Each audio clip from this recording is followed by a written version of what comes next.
Ahoy, crypto pirates. Welcome to your Discourse Syndicate's FN Hangout. It's a Friday night hangout. It's your hangout. This is where you get to come in here and speak to the community. That's what this is for. In fact, this is where the community came from. Right from here, from the FN Hangout. Proud of that. Proud to wear that. Let me say hello to our chat. By the way, I am your captain, the Captain RG3, here to serve once again. Here to serve in the midst of my haters, my detractors, the scallywags out there that would like to try and bring my name down. I'm still here. I'm not going anywhere. Because you guys, my friends, are the ones that will end up going somewhere. It's the way it goes. It's the way it always happens. You guys disappear, not me. Okay. So the topic tonight is don't get burned in crypto, shiny object syndrome, yada, yada, yada. Something that we've been talking about extensively here since the beginning. Only invest what you can afford. Don't go out and chase freaking waterfalls like the song says. Stick to your rivers and your streams that you're used to, little tadpoles, little crypto tadpoles. Stick with it. What you know, what you can afford, what you can do. Quit chasing the big dreams. This is not what Hex was developed for. Hex is developed to replace a product called the certificate of deposit. $7 trillion marketplace. Very, very good product market fit in the world today. Something that can bring adoption to crypto. The 555 stake is meant to be an investment tool that could replace the 401k, the CD, those types of things. If you think that's exciting and number go up fast, you're wrong. That's not what it was built for. That's not what it was built for.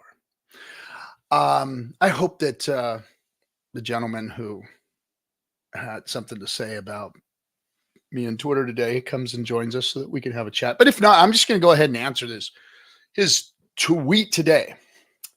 The tweet was, the question was, hey, I just saw the highest of stakes. Nowhere in there did they mention the Quattro Cinco, the 5555. Nowhere did they mention that. Well, first of all, let me educate you on how that movie was made. First of all, one of the community members, Quattro Cinco himself, that's his name on Twitter. You can go look him up, go follow him. He's a wise one in the community and has done great things for the community. He happened to be connected to a movie production company and said, hey, you guys got to check out this story. You guys have got to get involved with this community. Check out this story. And I think you'll be interested in making a movie about it. So he introduced us to them. And what happened was we said, sure, we'll produce a movie. We'll see if the community wants to get involved and help and make this movie. And so we did. We sat in as producers, myself and a handful of others who I'll let them name themselves, or you can go look them up or whatever. But we decided that we were going to help them produce this movie. Now they went out and said this, first things first, we have complete control. Not you guys, not Richard. Nobody has control of how we make this movie. And we said, we're fine with that because that's how we run. That's how we operate. We are an organic community and we're not ashamed of anything that we do or have done or Richard has done or any of the things that go on in the background. None of it. Other than some of you, just, gosh, assholes. But anyway, I digress. They had complete control of the movie, not us. So guess what? Anytime we mentioned anything like that, I'm sure some of us did, most of the people in the movie ended up on the cutting room floor. Most of the material that we filmed all the time I spent out there filming material with them ended up on the cutting room floor. We had no control over that. Richard had no control over that. That was them, all on them. So if there is a lack of a 5555 stake mentioned in there, it had to do with them, and you can take your beef up with them, first of all. Second of all, it's always been the narrative around here of the importance of the Quattro Cinco, of the importance of staking, of the importance of an crypto investment being made with Hex versus anything else. Now, obviously, there were better deals recently. I think that the better deal recently was how low the Ethereum Hex T-shares cost in dollars. So saying that eHex is dead has always been, in my mind, just a stupid thing to say. What Richard said, Hex is better on PulseChain, 100% correct. Some of you guys made a decision to dump your Hex and not buy PHEX.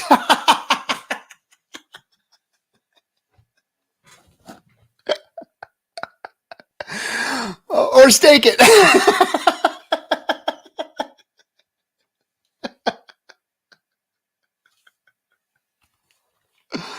Oh, you can't make this shit up, man. You cannot make this shit up. You are some stupid motherfucker sometimes. Richard said PHEX is better than eHex. So you dump eHex, don't buy PHEX, and didn't stake anyway.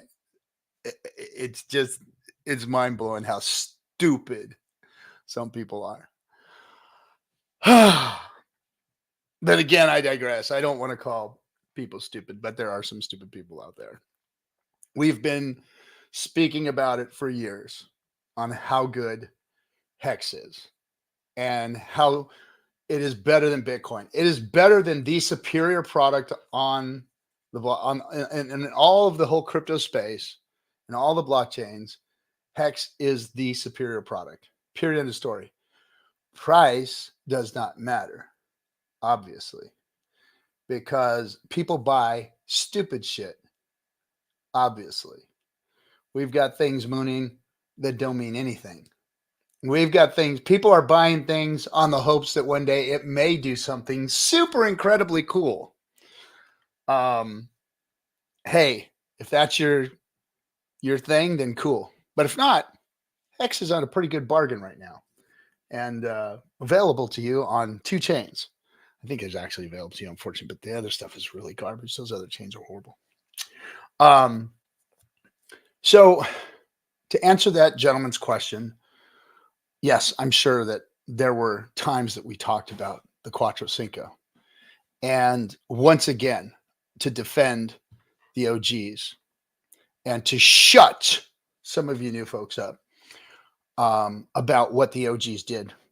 Man, we never were looking for exit liquidity. But here's what I want everybody to understand. That's the most important thing about this. And if you haven't watched Richard's stream on trading and the marble jar, you need to watch it.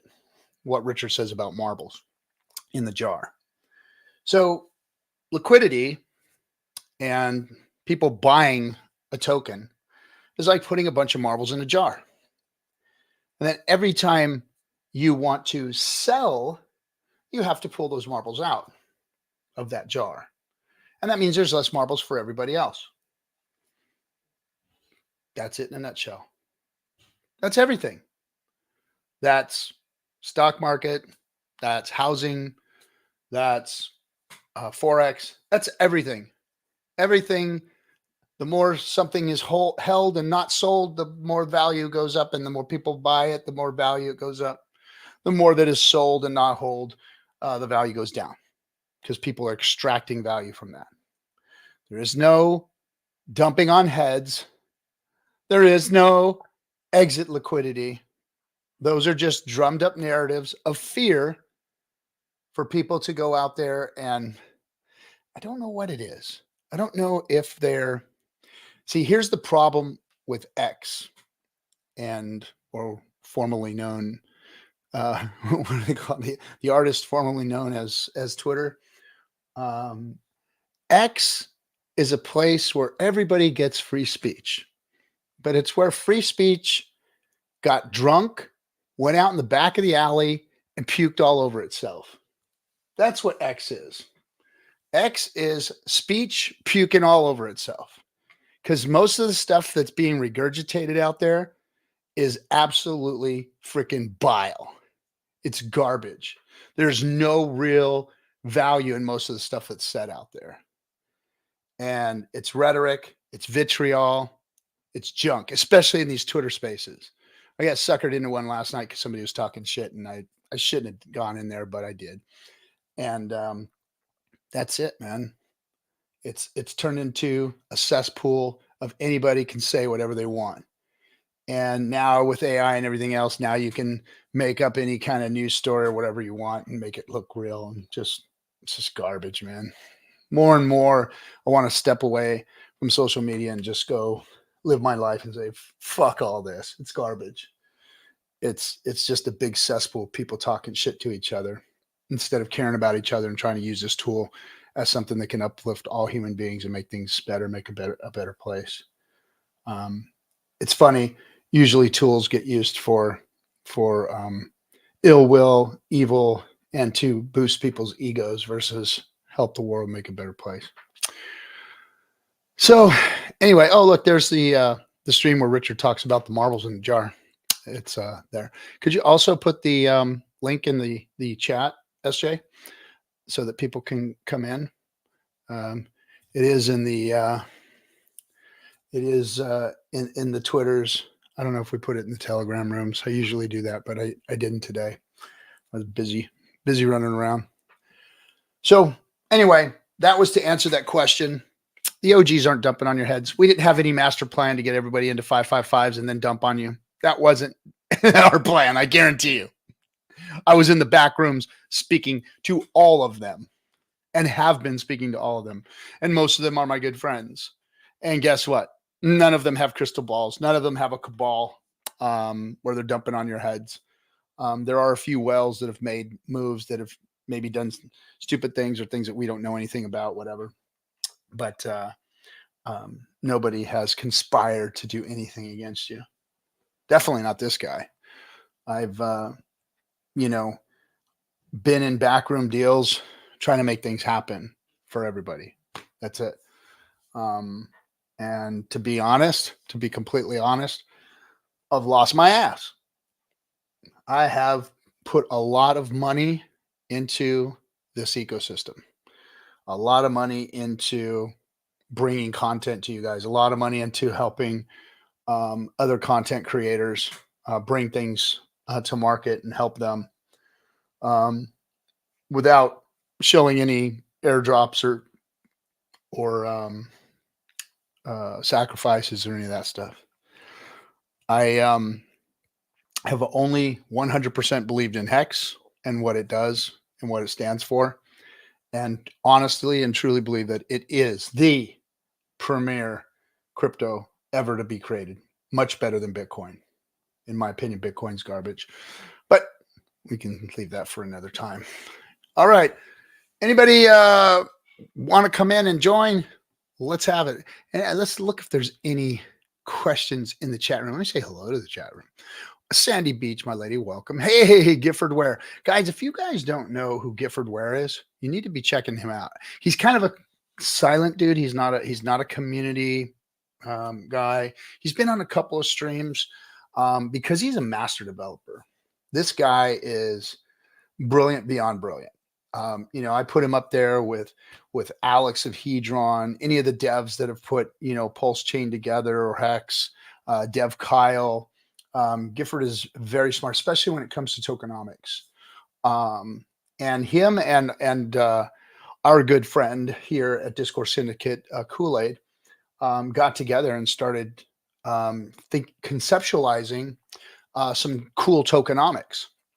And they started to create a token up when PulseChain launched. They started to create a project themselves And it's a really cool concept.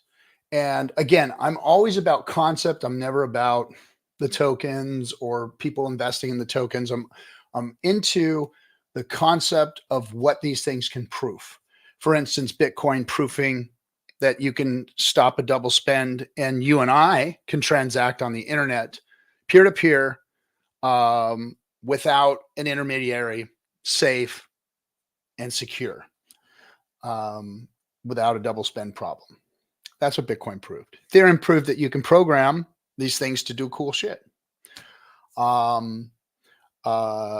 Hex proved that you can create a better Bitcoin, that you can use these two tools to create money that actually does something, and it's called the DeFi space. Hex was the first DeFi coin. When it came to PulseChain, when Hex came to PulseChain, it was officially the first DeFi protocol ever. That's it. When Hex was released on PulseChain, that meant you had DeFi for real, 100%, decentralized, validators all decentralized, the code itself completely decentralized, all that. Other than the OA, arguably, people could say something about the OA, but I know better. So anyway, this guy GIF, he created a token. Check this out. So he took a meme coin that he created, and I'm not even going to tell you what it is because I don't want people going out and buying it and blah, blah, blah. But Gifford Ware here created this token. This is a meme token. Nothing, just, cut and paste, click the button, you can make a meme token. And then he built a protocol on the side. And I don't know if he wants to say the name of it or whatever, but anyway, it creates a permanent loop of value, kind of like its own bull, like a permanent bull market, right? So what happens is per bull. Yeah. So what it does is, so he has this meme token. Now we can just call this anything, but he has his meme token. And then he created this other token that has a contract attached to it. And what you do is you take the native gas token, Pulse, and you take the meme token, be whatever it may be, whatever you want it to be, right? Let's just say you want it to be something else other than just this meme token. And you put them in the protocol front end. Boom. You burn the two of them. You put the value of the two of them in to create this P token of the token that was burned. So now you've created a token using value. No airdrop, no sacrifice, no ICO, no pre-mine, no mining, none of that stuff. It's token creation. And I thought that was a cool concept. So this is the type of things that are happening on PulseChain now. So then what happens to the tokens that you put in? So boom, you put them in and yes, bam, it spits out this P token, right? So the P token comes out, but the two that went in, check this out. So it burns the meme token, gone. So what does that do for the meme token? Pushes the value up, right? Push the value meme token up. And then the rest of the Pulse, the native gas token, just to say it can be on any chain, right? So the native gas token goes to buy off the market the token that you just created. Not minted, not inflated, but created. You created that token with this. That Pulse, that gas, goes to buy itself, buy more of itself off the market, pushing the price up. And then what does it do with that? It burns it, pushing the price up. So the actual creation of this token is using the native token gas, burning the original token that was put in to create this other token, and buying and burning the token that it just created and handed to you. So you just created more value with your purchase by creating the token itself. Not minting, but actually, well, I guess you could call it a mint, but it is a creation mint is what it is, versus or a value mint. I don't know. They're going to have all the names for this stuff, but I just thought that was a cool concept. I thought it was cool to see that these types of things are being built. It's these perpetual type of value creation in the crypto space that naturally or unnaturally occur in the real markets that we can actually create and recreate within code here on the blockchain. And that's what DeFi is. DeFi is taking all the different metrics of, so in the stock market, you have people that are just families that have held stock forever. Warren Buffett has just monster loads of stock that he doesn't move. That is the type of thing that you cannot just create without a human being being in place doing it. Over here on the blockchain, we can do that. We can create scarcity. So stock that's never going to get sold. How about stock that just gets burnt? That's what you can create on DeFi space. And that's what's happening.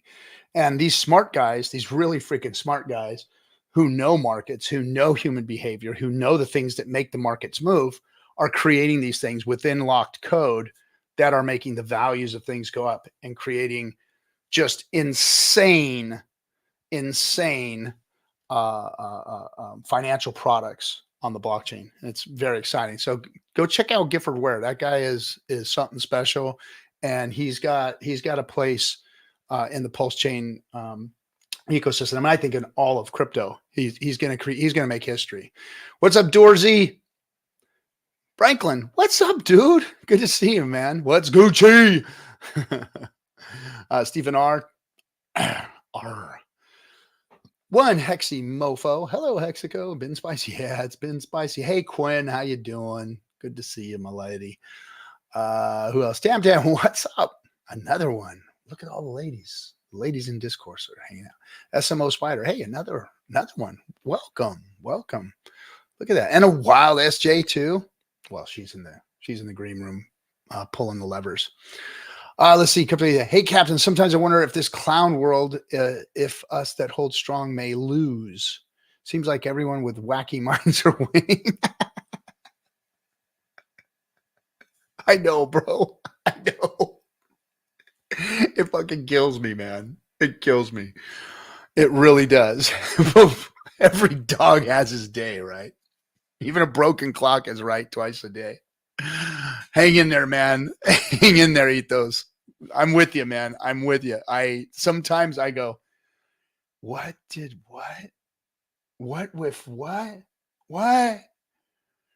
And what? Oh, man. I know. Hang in there. Body Mechanic, what's up? Good evening, good morning, and good night, peeps. Stay safe out there. Thanks as always, Captain. Thank you to you for support, man. Pulse Farmer, what's up with you, dude? One of those wild, and we're talking about wild and wacky. That's a wild and wacky bro right there. He's out there just slapping the bitches and smacking the hoes. Pulse Farmer, what's up? The Plumber Speaks. Hex is digital capital. Yes, it is. Yes, it is. Sound like Mr. Michael Saylor. I like it. Howdy, everybody. Staked Hex is printing money like the Federal Reserve. Damn, are you sure? Hey, everybody, we got Michael Saylor here with a ghost account here, with an alt account coming in here. The Plumber Speaks. Shillem Defoe, the man with the greatest meme ever in all of Hexico. The Shillem, the Defoe. Thank you, sir. Thank you, sir. The food. What's up? Oranges for everybody. Oranges for everybody. Oh, today was Free Mint Friday. Let's get the shout out to the fellas there. There you go, guys. There you go. How's that? Oh, wait, you can't see it now. There it is. The shout to the Tang. Yes. Hex is perfect buying opportunity for everyone who got in at the top. EHEX is the perfect buying opportunity for everyone who got in at the top. Yeah, it is. But the Quattro Cinco stake is always the best thing for you to do. You guys know that some of you may or may not know the OGs and the people who do get this, but the longer, so there's a bigger and longer pays better when you stake your hex. You get a bonus amount of T shares based on how big your stack is and how long your stack goes in, right? It stops at 10 years. I think it's 3,641 days or something like that.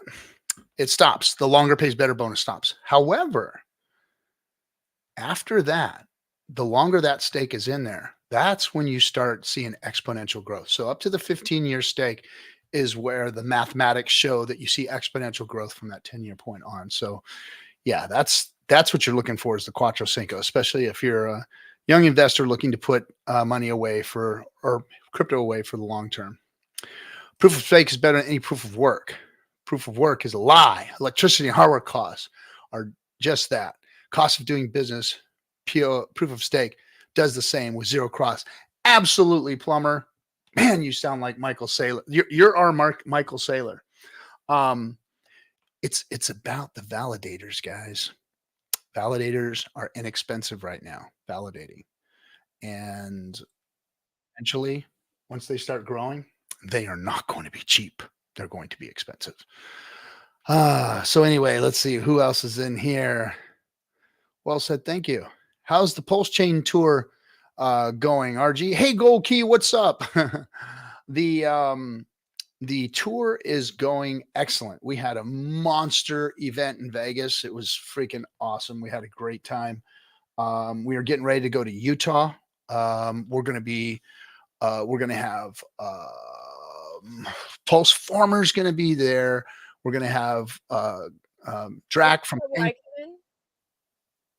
This is where you come in. Hey, yes. Because I didn't know who Pulse Former is going to be there. Like, is he attending as a guest? Pulse Former. I'm sorry. Fashion Coder. Why did I say Pulse Former? Because he's one of your favorites. We all love Pulse Former. He's freaking badass. He's a badass. So I'm sorry, Fashion Coder. Why did I say Pulse? Mm-hmm. So anyway, Fashion Coder is going to be there. Drac from Tang Talk. We're going to have Donovan Jolly from the Donovan Jolly.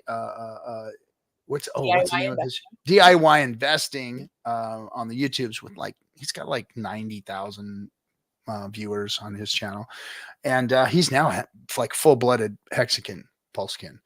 So yeah, so it's going great. Utah's going to be freaking fun and fabulous. Then we're going to go to Vancouver, Canada. And then after that, we are going to Europe, and an awesome trip. So that's going to be fun. So that's what's going on, Gold Key. Hexray Vision also will be speaking in Utah. Oh, yeah. Oh, shit, my buddy. I forgot. Hexray Vision will be there speaking also. Let's see. JFK 666. What's up, my brother? I got to get my hat. Oh man, my Aussie hat. I love my Aussie hat. I have a big head, so it's leather, so it is stretching. But man, thanks for my hat. I'll pull that up in a minute. It's got crocodile teeth on it. The full on Crocodile Dundee hat, leather. He sent it to me. Freaking love that thing. Thank you, JFK. But X is a cesspool of group thinking, intellectually dishonest plebs seeking confirmation for irrational, instinctive contrarianism that's being exploited by RWNJ Nazi sympathizers like Elon Musk. Yeah, tell us how you really feel. Right on, JFK. I like that. Yeah, it's a cesspool. Thanks for the stream. Refreshing. Would love for Johnny Chaos to join your stream. Johnny and I are good friends. We talk on a regular basis. Johnny was never a real social guy. He never wanted to be out in public. But I really pushed him in the beginning. I coaxed him out like, dude, come on the show, man. Cause nobody came on the show. And we'd get Johnny to come in and whatnot. But, yeah, I'll get him on here again, but yeah. Let's see. Franklin Tokenomics GIF. Yep. I'm going to slow down here and bring the guests up because now we're getting a room full and I don't want people sitting there because I was going to sit here and read chat rooms, but we've got some Hexicans back here and we've got one of the men that I was just talking about earlier. Oh, wait, look, I think it's an empty seat. He is out smoking a cigarette. The ship is sailing off into the freaking asteroid belt without a driver. What are you doing? The ship is sailing off into. Oh. All right, you need to turn the YouTubes off there too. I mean, like I was watching on the porch. Hi, how you all doing? Good. Hey, let me bring up another Hexican. We got somebody. It looks like first time, so I'm not. He's got his clothes on, so that's a good start. That's a good start. This is the artist that I mentioned. Oh, Dreams. Oh, okay. Yeah, you did. You invited. This is the art. How you doing? Welcome to the show, my friend. You're muted. Your audio's not working. Yeah, switch your settings to a different input. Yeah, that's what. Am I coming through, by the way? I think you are. You're great. All right. Hello. Hi, darling. How are you? He does have naked ladies on his skateboards. I guess that's okay. Right? I mean, they're not naked. Are we good? Hello. There you go. Hey, what's going on, Dreams? Okay. We're good? Cool. Yeah. I was trying to find the right mic. I have like a setup going on now, but anyways, I'm jealous of your guys' backgrounds. Man, I should have shut up with a background. I have mine getting set up. Well, you got some girls on skateboards. Yeah, there you go. Yeah. I mean, I can bring out some sound effects if we need. There we go. Lovely. Oh, nice, I didn't even ban Doors. Doors you get banned for. I banned Dorsey for you. Okay. Well, thank you. Consistency. Yes. I know how this goes. I'm getting better every time, Autopilot's a great thing. So I would love Dreams to just kind of introduce himself and give us a little background on like how you found this whole these folks with their shenanigans. Like, how did you come to us? Because I've heard a little bit of your story, so I think it's fun to hear, Yes, I need to pull up the exact name. I don't talk to this person a lot, but there's a person within Pulse community that kind of reached out to me. I got put into the world of Pulse, and essentially I just like went head on first into like the communities that were in Pulse, like Tanking and all that. I went like head first into there, and then started talking to everyone. Got a good understanding. Before I was on Ethereum. Okay. So my experience there at the very beginning was very pleasant. After being there for a hot minute, that dwindled. And I started jumping around chains essentially. So that was my experience prior to Pulse, was Ethereum and jumping to different chains. Like I went to eGold for a second. I went to Tezos for a little bit. I went to Solana for a little bit, and then I kind of just ended up here. And then I saw the most growth and the most success and the most community strength for NFT artists here, so I've been here. I love it. That's how I ended up here. Awesome. Very cool. Thank you for sharing. Of course. What's happening, Eco? How you doing? Hey, I'm here to shill Hex postcards. As you should. As you should. Direct marketing. When have you not when you've come to join us? But let's talk about that real quick. First of all, so I'm always talking about everybody going out and doing something, doing your thing, without anybody having to tell you, without, Richard enforcing it, anything. You go do your thing. Well, Eco, back in the early days, decided that he was going to be the guy that was going to create mailers. He was going to do direct mail and do it on his own and get it out and get people to help him. And that's what he's done. He's continued to do so. So hats off. Good job, Eco. Yeah. So get in touch with me for some awesome new business cards that we got going on. This is the hexscout.com forwarding. Nice. So that's a great tool for your marketing. And then I don't know if you guys are aware of the DeFi puzzle that I created where I put 1 million hex behind 12 seed words. Yeah. So DeFipuzzle.xyz. And so with the postcards group, so I send out the mail and you guys can check out what I've been doing here. And then this is my Twitter, EcoBuilder. And then so there's proof of me sending out stuff. Today I just sent another one out to Ireland. So what I want to turn everybody's attention to is hexpostcards.com. I've been working with 3 other people, and then there's also a Telegram group where a lot of people are chiming in. We're taking advice from all of the community, but we recently set up a Patreon account. And so it's really important for me to ask y'all, is it worth $1 a month? So I'm talking like $12 a year. If you already have set up a PayPal account to a Patreon, I would deeply appreciate you adding just this $1 amount to what it is that you already do on Patreon. And I really don't think that that's that much to ask of you. I know that people are taking chances all over the place with crypto. And I hate saying that like, hey, like buy me a coffee sort of thing. So I'm just saying like what if we could get folks just $1? And I really haven't asked anything from people ever in our community. And so if you want to be involved in the Hex Postcards group, we've got Twitter, that's Hex Postcards, and then we've also got hexpostcards.com. And so I'm one of the designers that's on the crew over there. And I'm very open also to people meeting me in person or suggesting stuff to us. Right now, we've been evaluating ourselves with books, publications of how to get postcards to work for folks.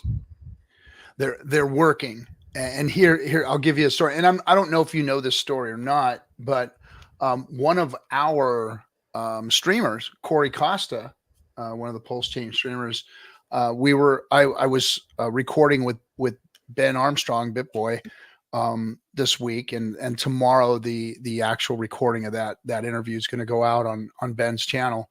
But Corey was there with us, and Corey was explaining that the way he was onboarded into Hex was he got a postcard in the mail, and it was obviously one of your postcards. And you never know when one of these things or one of these reaches, one of these touches that we make is going to touch somebody that's going to help the community, that's going to grow the community. So just that one postcard actually helped to onboard somebody who's helping onboard, the greater crypto community, the greater, population out there by streaming. And Corey, everybody knows who Corey is. Corey's one who's out there bringing people like Ben to the table. So hats off to you, man. And you never know when you're going to, it just takes one person helping one person, and you never know where that networking effect is going to take place. So again, good job, man. Good work. When people receive mail that has to do with crypto, they get really interested on like, how can this cryptocurrency afford this? And then let's see, the technique to mailing is to get it in front of people's faces 5 to 7 times, and then they believe that it's saturated and that they need to know what that logo means. So that's the way marketing or advertisement works in the world. Like whenever you're driving around, you're seeing logos. I also need to shill that we have a contest going on right now, a postcard contest, a design contest. So we need a side A and a side B. There's, I think, 2 weeks left to make a design. I think it's April 20th that we would like to finalize this competition. The community is the voters. So we'll do all that voting on hexpostcards.com. You can find the information there. You can find all of our design files on hexpostcards.com. And there is an $800 grand prize for this April 20th ending date. We initially, the group, came up with the funds of $400 for the grand prize. And then Hexlena said that she'll offer up $400 worth of ink token. So it got matched. So we're pretty excited about that. And this was the last design winner for the last competition that we ran last year. And so I really like that one. And then also, if you didn't know, we also had a postcard made for the movie. Yeah, look at that. And that was this was sent out to a few places that were showing the movie back when the movie was being shown. So what was that? And it's still being October? shown. You can get it on Amazon, and you Was can that get it on August, July. When was it that what's the that? showings were going on? It was in July. Yeah. And that was when the screenings were happening. And then now it's available on video on demand and streaming on demand. And also you can actually buy the DVD. Something really cool. So I went yesterday, I went to the Hex meetup, went to a gun range of all places. I was a little scared to go to a gun range with Hexicans that I didn't know. But I did. And I, made sure that I was, I was there to protect him. It's okay. I made sure I said, Princess Power. Anybody makes any moves, you pull the trigger at him, not me, him. Okay. And, but we went to the gun range, and afterwards, I won't say his name. He likes to be very, very private. One of the Hexicans that kind of organized this he didn't want us to take any pictures, any of that stuff. But he was passing out DVDs, and he had bought a bunch of the DVDs out. You can buy the Highest of Stakes DVD off of Amazon. And when he when he onboards people, he gives them the DVD.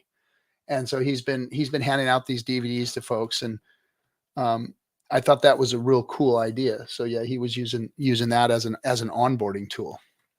What I like about that is it's almost archaic but beautiful technology that if you actually still have a DVD player, you can use your gaming console. Well, that's it. But it's almost a collectible now.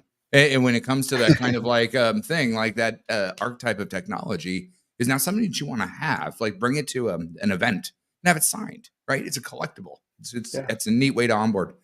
Oh, by the way, I signed the DVD. That was, I think SJ got a picture. That was my first autograph. I signed the DVD. But I think that's a tangible thing of like what Eco's doing about bringing tangible collectibles or tangible ideas, tangible things into your reality, because everyone's still strapped to their phone and email and all the rest of that stuff. But having physical, it's called merch, or physical experiences that you have triggers you in a different way than what you would have with something in your spam box, something on the twits, and all the rest of that type of stuff. So bravo. Yep. Yeah, it's where it works. You got a gaming console, you can watch a DVD. It's still possible. Yeah. I think everybody's got a gaming console, right? Well, they're actually phasing out the DVD side of it, even because now everything's going through DRM and day one patch. But I won't get into that nerdy stuff. But it's a cool thing to have something physical that reminds you of where you are and what you're doing. So everybody, I send out cards and stickers to folks for free. You can check out the samples here. And I just wanted to say thank y'all. Thanks for the space, RG3. Good to see all three of you. The three rest of you, I mean. Apologies. So, guys, desperately, $1 a month. It's not that big of a deal, is it? If you've already got the stuff set up. So yeah, the Patreon, I linked it in the chat, and it'll also be in the description of this here broadcast. Yeah, and let us know what we could do, Eco, to get some of the cards. We can take them on the PulseChain tour. Right.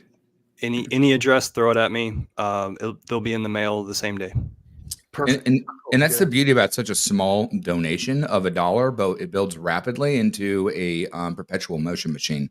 And that's why, you know what I mean? $1 is absolutely nothing. You tip more when you go to a dinner or all the rest of that, but that consistently adds up. And go ahead. No, I'm sorry. I didn't mean to interrupt. And then also the statistics on Patreon. You'll be able to see how many other Hexicans are involved. Would you also explain the statistics of mailers? Because I know that in the beginning when you were talking about mailers, we were talking about how 5 to 7 they really are. 5 to 7 impressions. Most people who acknowledge the mailers keep them around for 2 weeks.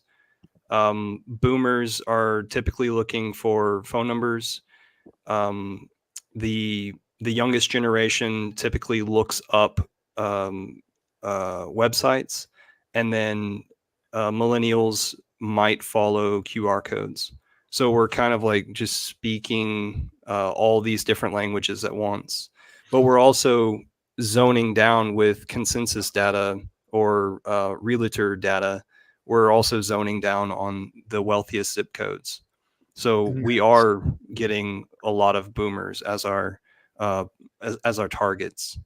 Nice. And just to let you know, now that I think about it, my mind has changed. So I'm an Xer, not a boomer, Buckers. I'm an Xer, and my thought now when I see a QR code on something is, oh, I got to check that out.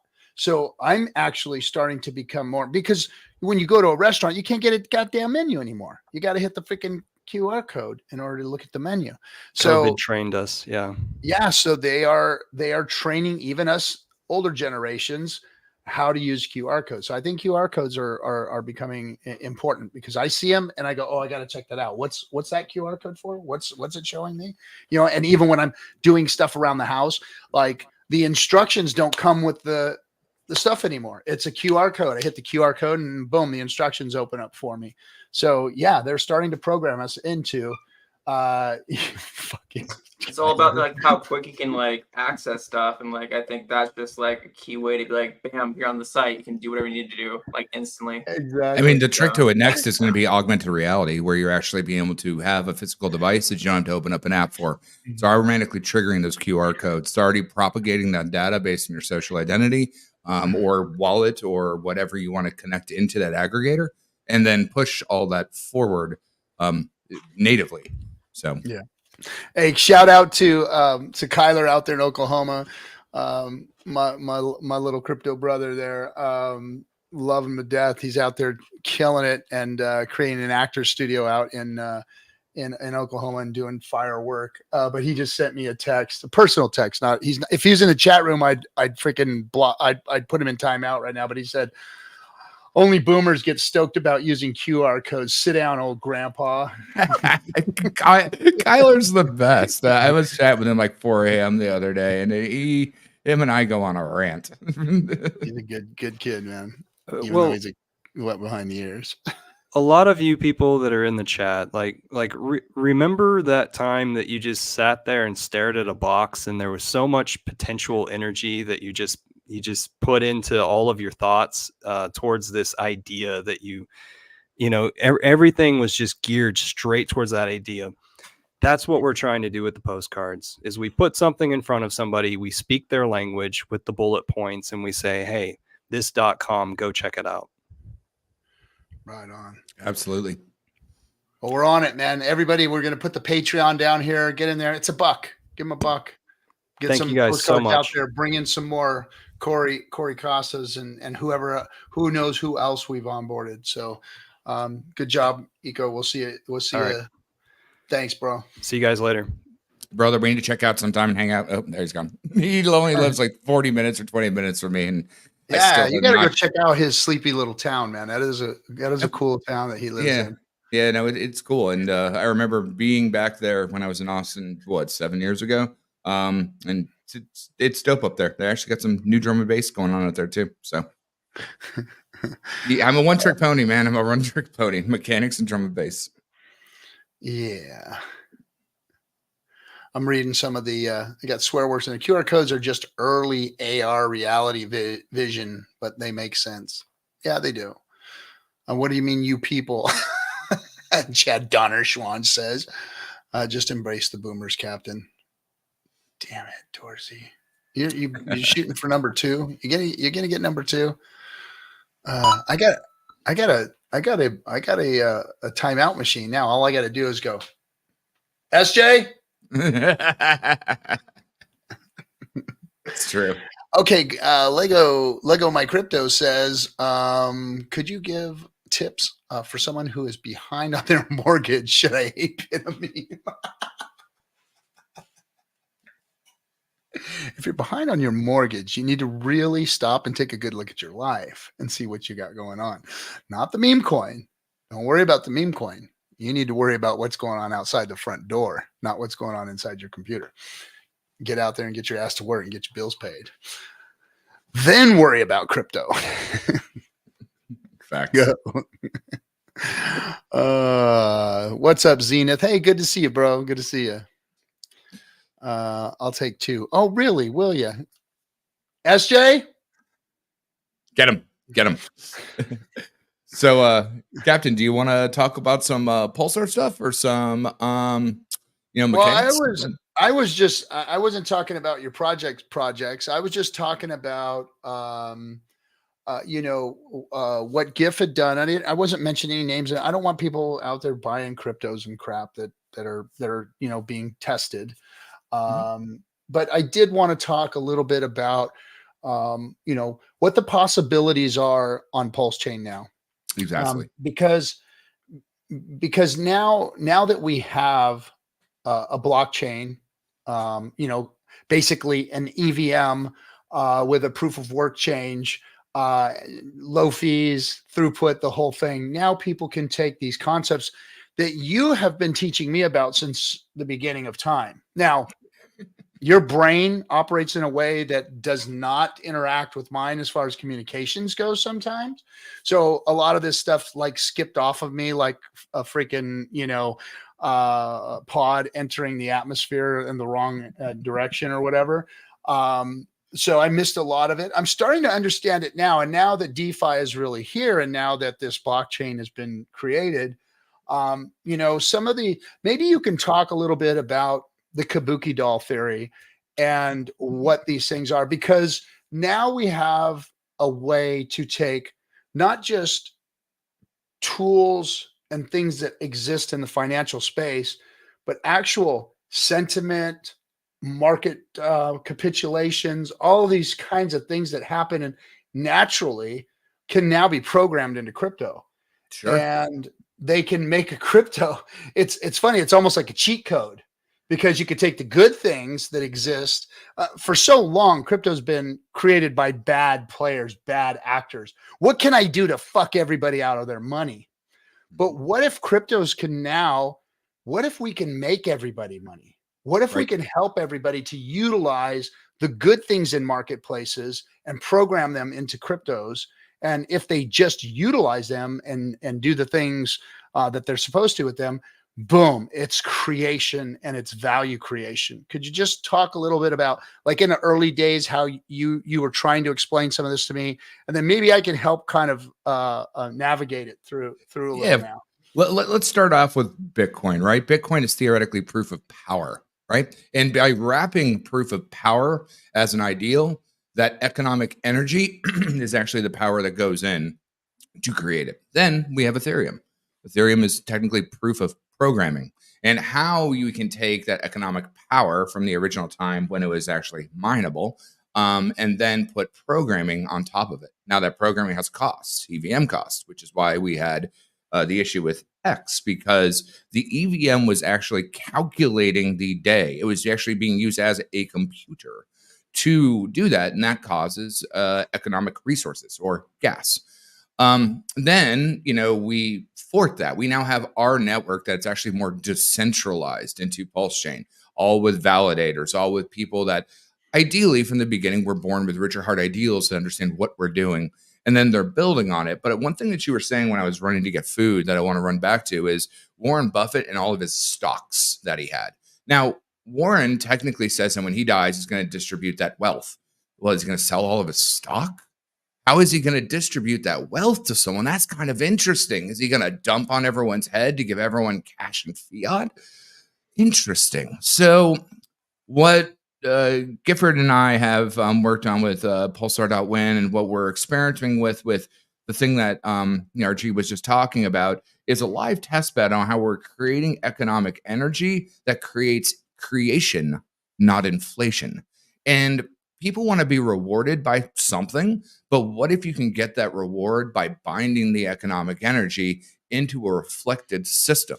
Not a reflection token that it's a tax, but it's a use case to actually fulfill different narratives, no longer needed of sacrifices, because the economic value comes from proof of putting it forward and getting it done and using the system, but reflexively that system builds on top of itself into not just economic energy, but economic momentum by both removing the supply and creating a different subsection on which you can build on multiple different utilities.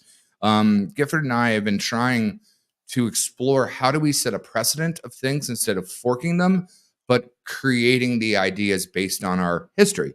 And that's the same thing with wrappable Mamushka dolls back in the day when I was talking about how NFTs is wrappable data. and how all of those things are setting the precedents for us as the new generation, whether you're a boomer, a Gen Z, or a TikToker, to now use these tools to better different things. So that's kind of like one of the core pillars that we're trying to at least look at. Where do you want to go from here, sir? No, I guess a little bit of the so I explained what Gifford where had done with his tokenomics. Maybe you can enlighten everybody a little bit on that too, because what I'm seeing is that, and what I like about this is it isn't a platform.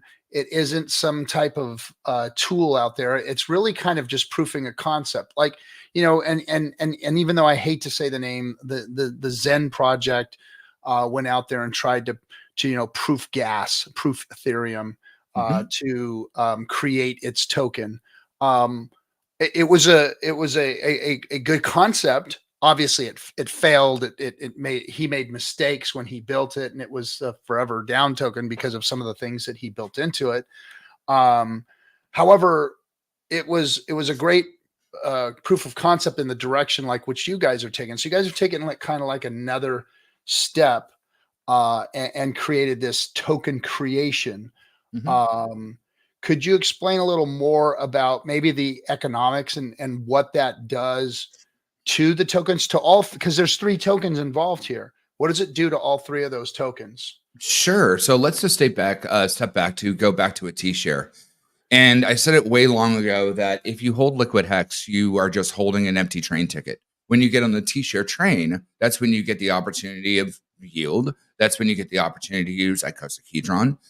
Calm was another one. There were other multiple airdrops. So it uses the next stage. Now, Zen technically wasn't a failure from a chart standpoint. And technically, they're looking at an 8-year, I believe, till their inflation ripshaws back. So when we're talking about a 5555 stake, you have to use the perspective of time in that. So proof of time to a T-share, proof of gas to create their inflation that at this moment is rolling forward, right? Steam rolling forward down a mountain. And then rope it back into what a permeable tokenomic is, along with no leaky boat. So the one thing that GIF is very particular about is cutting the fat. I'm very spatial. I can see things into the future very fast because I can put the components together. But ideally, as everyone knows from rowing a ship, you don't have one side of a person rowing. Otherwise, you're going to go in a circle. You need to have multiple people rowing together to keep everything contiguous. And so one of the main tenements besides permeable tokenomics, no leaky boat, creation, not inflation, is we're trying to experiment with binding 2 L1s together. So without getting into the weeds, you can go into pulsar.win, read the white paper. You can check our interviews with me, Kinetics, Gifford on a couple different streams. But it's very interesting on how binding those, not just tokenomics, but utility, that economic energy, that proof of power that you're bringing in something of value to exchange it for something else of value that automatically works in your favor, right? Just like the OA kind of does. So you could even recall the permeable as a reverse OA. It is guarding its own economic energy by creating the reason why it gets removed from supply. So that's interesting. Now you can even take one flip of the page deeper, that all these PRCs that were forked, you know, P-Link, all the rest of that, I wonder what happens when you take economic binded and created energy from Ethereum and bring it to its sister chain on PulseChain. I wonder what those use cases are when they see it have permeable tokenomics on that value and metric that you can now deploy that, whether it's a native forked ERC or something that's created on PulseChain natively as well. So that's the name of the tokenomics of the buy and burn is permeable. That's right. That's right. Yeah. Permeable tokenomics means that it's going to take the economic energy, proof of power, which we started with the explanation with Bitcoin, and bind that energy to buy and burning the token supply off. So you brought economic energy. Okay. So wait. Let's talk about like exactly what happens. So when you're talking about the economic energy, you're talking about the gas token Pulse and the token itself, right? Yes, for the Giffordware stuff, yes, that is the test bed for that. However, with So you'll take those 2 tokens, put them into the system, Mhm. the front end of the system, whatever, or you Sure. can, if you're a badass dev, you can do it on your own, right? Create your own front end, whatever you want. Mhm. You put those tokens in, and instantly energy is or creation happens, and it spits out the perma whatever token, right? Correct. Yeah, that's Okay. the start of what we're doing. And what's fascinating, and again, tip of the hat to Giffordware, is that we're doing this on chain live, and it says it in the term. Now that's what's cool. You guys are 100.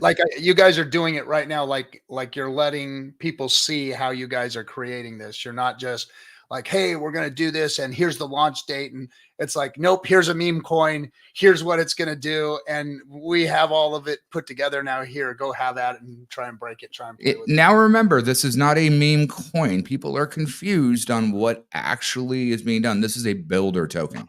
Now, Gotcha. builder token, and then Pulsar is a infrastructure layer. 2 different narratives that if you were in construction wouldn't make sense. But in crypto, we have this utility token. We have security token. That's all there is in between. And then we add meme and NFT as a wrapper around something that we'll see what happens later. But with Giffordware, it is a builder token that is giving us breadcrumbs and real data points in real time to not only prove what we're saying is real, but it gives us the collocation to have that follow through to what can be done else. If you can't see it in real time, it's speculation, not simulation. And so that's the real difference between those 2 narratives. But there's a lot of onion layers actually underneath the surface that has real, not just value, but real proof points on how not only things should be done, but to give real examples on how people should do it also themselves with use cases, right? Yeah. Hey, I want to bring somebody else in. My little, is he a millennial? Is he a millennial, or is he a, what do they call this new generation? I don't even know what you call a generation that like just went behind the ears. What?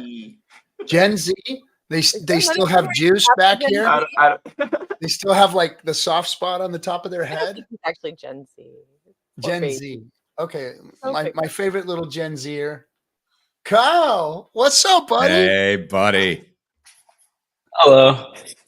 Look You're at making you. it worse. I don't. What are these young kids called now? I don't even know anymore. They're called TikTokers. Is what they are. They're called TikTokers. Oh, I'm just hanging out, feeling extremely stupid, listening to crypto Kool-Aid like everybody else does. So, what you and Thanks. I run hard when it comes to film stuff. Like we finish each other's sentences. So you and I run hard when we want to go to film. Oh yeah, I mean, I get how you communicate. I don't always get what you're communicating. So I wanted to just address my little goatee buddy Brissology here. He would say, start by explaining the tokenomics. How many coins? Well, obviously, if you can create the coins, you can create as many of them as you want. However, you have to put value in and burn it in order to extract that token. So Correct. that's that. I figured that one out in 5 minutes there. Brissology. And is there how many locked versus circulation? I don't think there's any locked. It's just, they're just creating the concept of what this token creation is. It's just a base layer of what they can do in the future. And I know I've talked to them. They have V2 thoughts already in position. So they're working on other stuff. Right. Just remember one quick pin on that. The Giffordware tech is the backbone of Pulsar.win. So you have to approach them with a touch of a different mindset because of how they work. With Pulsar.win, you're taking raw Ethereum and you're taking Titan X. You may not like Titan X, but there's actually a lot of interesting wrappers that can be learned from studying different things. And then that creates ePulsar, which then gets bridged immediately onto PulseChain fluidly. Okay, they now we're walk. talking about two different protocols, because I was just talking about the gift protocol. Now Okay. you're talking about this. But remember, Gifford Tech, right? It's not a token, it's a builder, right? That is the backbone of our experiment to build the larger gem, which is Pulsar, right? So both technically are families together. They're wheels and engine on a car, but we're proving it in real time with real economic energy. So that way, when we say these things, we have, again, data points, breadcrumbs, that things that we can fall back on, not only just to prove the simulation, but to even go further, which is even cooler that GIF already figured out how to, with a buy and burn, move through a DEX aggregator and take all those different pools and wrap them back together. So for buying and burning, which, again, like all of this stuff, though it may be simple if you don't understand it, has never been done. And it's neat and no sacrifice. You have the ability to participate. We are delivering execution, not promises. And, again, this is the ideals that both Kinetics, Gifford, and I have always believed. I mean, you yourself, RG, this entire same time. Hex is a finished product. We want to bring products out that work. Speculation. Yeah. Hey, sometimes my Larium's works there, Giffy. So Gifford, there's a speculation versus simulation. So that everybody, that's Gifford Ware. That is the guy there. That is the dev extraordinaire himself is actually in the chat room. I guess we summoned him by chatting. Well, but I'm just really intrigued because I was intrigued with Hex when Richard first talked about it, and I was intrigued with Hedron when Alex talked about and what he brought out and the proof of the T-share and all that. And I've been very intrigued by listening to Gifford over the last, few months and listening to him talk and what he's seeing going on out here in the space and the tools that he's bringing in. And this is where we should all be. This is the kind of mind expansion that we should be doing. Now, we're not shilling anything. And I want everybody to understand that you shouldn't be shilling things. You should be talking about concepts. You should be talking about ideas. You should be talking and supporting people that are building things. The concern trolls, the thought police, and the Captain Save-A plebs out there need to sit down, shut the fuck up, and listen and learn to what's going on here and what people are doing and what this blockchain, this L1 is bringing to the table, and what smart Hexicans that Richard has summoned are actually doing. Richard brought these people to the table, people like Kool-Aid, people like Gifford. These people are here because Richard made something for them to go and put their mind to.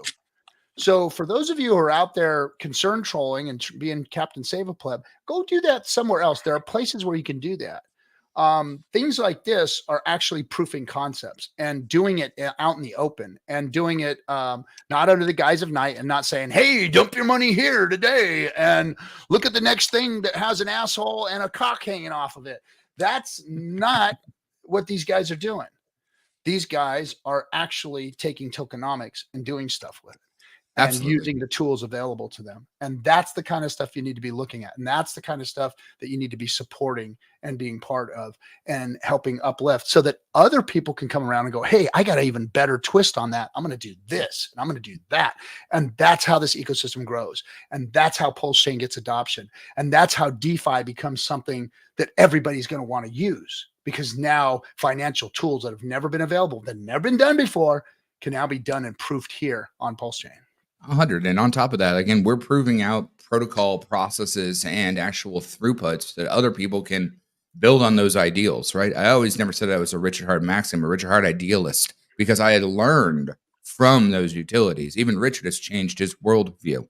Everyone must upgrade with their ability on how they're thinking. And that's how we move as a phalanx together, as Spartans together, as a unit and an army together.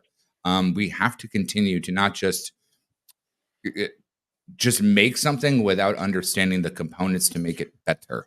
And that's how we make, as you say, a better world, right? We want to change the world. We don't do that by running the same gambit over and over again. We have to consider what we are actually doing together and how do we continue to build it better.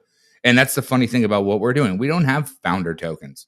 We have to put our own economic energy to create our own stuff. And furthermore, we're having to put up the funds and the time and the effort to even get to that stage to then put our own economic energy into the system. It's very interesting, and it's a different way to evolve the narrative that we're trying to create. And it all started with the whole proof of time, which is a T-share. How do you reward the correct behavior between carrot, stick, and build something that is a use case to help everyone else build better things? So BUND y'all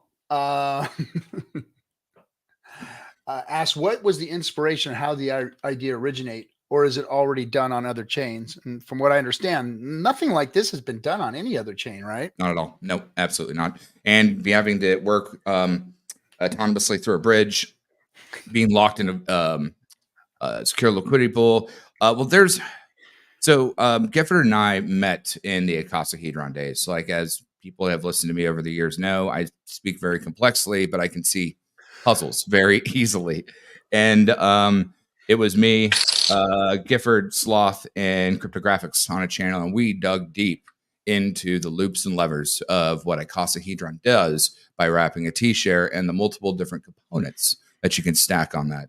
And we've been talking about this stuff for a long time with multiple different assets and follow-throughs, but there was something interesting about how Titan X had its fair launch system that we could bootstrap that into binding, because technically Titan, if I need to give a moniker, is proof of Ethereum. We can take that, bootstrap the fair launch, and bind it into PulseChain, and then take that ERC bridged over and bind utility on top of it.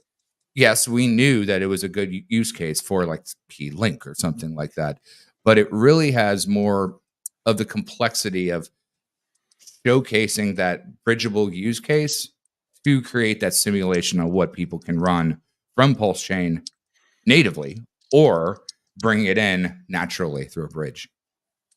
If that makes sense. Yeah, it do. Sometimes, and, sometimes had a great it hits. reply. He said, I had an idea for a tax token where 5% of transactions go towards paying my mortgage. I like that, Lego. I like it. Oh, all right. Well, thanks, Kool-Aid. I'm excited to see how you guys do on this, man. It's interesting. It's very interesting. Just like the, Atropa P dye experiment and all the things that are going on out there. Very interesting to see what people are doing. Kyler, did you get on here just so that we can watch you work? Is that what it is? I mean, at least you're not bending over picking up, boxes and loading cereal boxes on the, Bro, I don't get days off. I'm always working. Sorry, I want to hang out with my friends. God, don't listen to him. I am always working, and he knows that as well. So I just got to watch my typey keyboard now since I've got a mic that can pick up things. So, yeah, sorry you can't keep your eyes off me. That's your problem, not mine, brother. That's right. Dang, well done. Yeah, you are cute. You are cute. That's for sure. Yeah, if I go to prison, I'm screwed, man. I gotta keep it. That's right. Never get caught, my friend. Never get caught. Caught. Always survive. Never get caught. It's not peer pressure. It's just your turn. You don't want to walk down the street where a halfway house is. What are you talking about, bro? Prison. Yeah, I got lots of weird offers when I lived in Hollywood, man. Lots of fun offers. You wouldn't make it to lunchtime in prison. Snacks. What's that, SJ? What? Did you say something? No, I did. Say it with your chest. So Dream, we haven't heard much more from you. Come tell us more about what kind of artist are you? I mean, I just heard NFTs, but yes, hello. I'm a 3D artist. So I feel like PulseChain doesn't have this big supply of 3D artists, which is really interesting for me personally. There's 4 that I know off the top of my head, Well, we're about to jump in the weeds. Are you Unity, Maya, Blender? Oh, here we go. Yep, all of them, every single one. ZBrush, Substance Painter, Blender. I use Cinema 4D. I use Daz, I use Gia, which is like a landscape world builder. I use I see a bromance developing. Oh no, I've got one for you. everything. I had a neighbor in LA that originally worked on Poser from way back in the Oh day. wow. I know, right? It's like going back to Alias for instead of Maya. Any ship games, or like what do you do besides art or character art, environment art? Yes, all the above. Honestly, my main specialty is in neo-futuristic, like Japanese characters. I think that's like the best way to describe my art. And also cyberpunk. I love cyberpunk. That's what I'm doing. Dope. I just sent you my portfolio in the private chat. So yeah, I'll check that out. But yeah, honestly, it's been interesting just being in the small term post community and being a 3D artist here, because like there's not much competition for 3D artists. Like you stand out. Like you are one of the few 3D artists in PulseChain. So it's just been really interesting seeing opportunities that I've been able to take on within PulseChain and what I'm able to like potentially build out with PulseChain that isn't being built out anywhere else. So yeah, I'm signed with Mintra to work with him, and we're essentially trying to figure out how to like build out metaverses for PulseChain. So very cool, man. Very cool. I mean, obviously you can see the background behind me. When I was rendering out the thing, one of the asteroids decided to rotate at 1,000 frames a second versus anything else when you put SSAO on it. And I'm like, why? It's always something. It's always bloody something in CG. And you can see the meme stuff. I got the meme coins going. I think honestly, like as an NFT artist, as like I'm being in the space more, as I'm learning, as I've been here for like 3 or 4 years at this point, I'm starting to learn like honestly just being able to push coins to the community and being able to be into a community that's you're able to make art for the coin and being able to push for the coin. You just see so much more success and so much support alongside your art that's not with cryptocurrencies. And I'm starting to like pair these two like worlds and understanding how to be consistent as an NFT artist in this like space. And yeah, it's just been a blessing just being in Web3, honestly. Actually, funny enough, I do know who you are now. I forget which other side project you may be working with without Mintra, but somebody mentioned you, and I did see your portfolio somewhere. Yeah, well, I mean, like you said, there's not many of us. Yeah, no. I worked with this project called CyberKitty that was at Art Basel. So I don't know if you got any of those events, but I was at Art Basel this year. But funny enough, I know the one of Gary's billionaire friends is the guy that runs out Basel, and I was designing his museum in Zurich for a little hot minute. Yeah, it's again, CG is such a small world. Yeah, it's tiny, and it's crazy because I'm getting into this world now. Like I instantly got thrown into like some of the top cyberpunk accounts in the world that are taking on like anima style art for like Afterworld. I don't know if you know what that is. It's basically this massive music festival that's like one of the most cutting edge music festivals there are out there. And I got thrown in that world like instantly. They're like, here, you're one of the 50 artists we picked. Make art. We're paying you money. We're narrowing the list down to 10 people. Good luck. It's like the need for us is kind of insane. That's dope, man. That's dope. Very nice. And didn't Mana? She's a 3D artist in our community, right? Yep. Didn't she get like her artwork put in Times Square today? Oh yeah, I saw that. Yeah.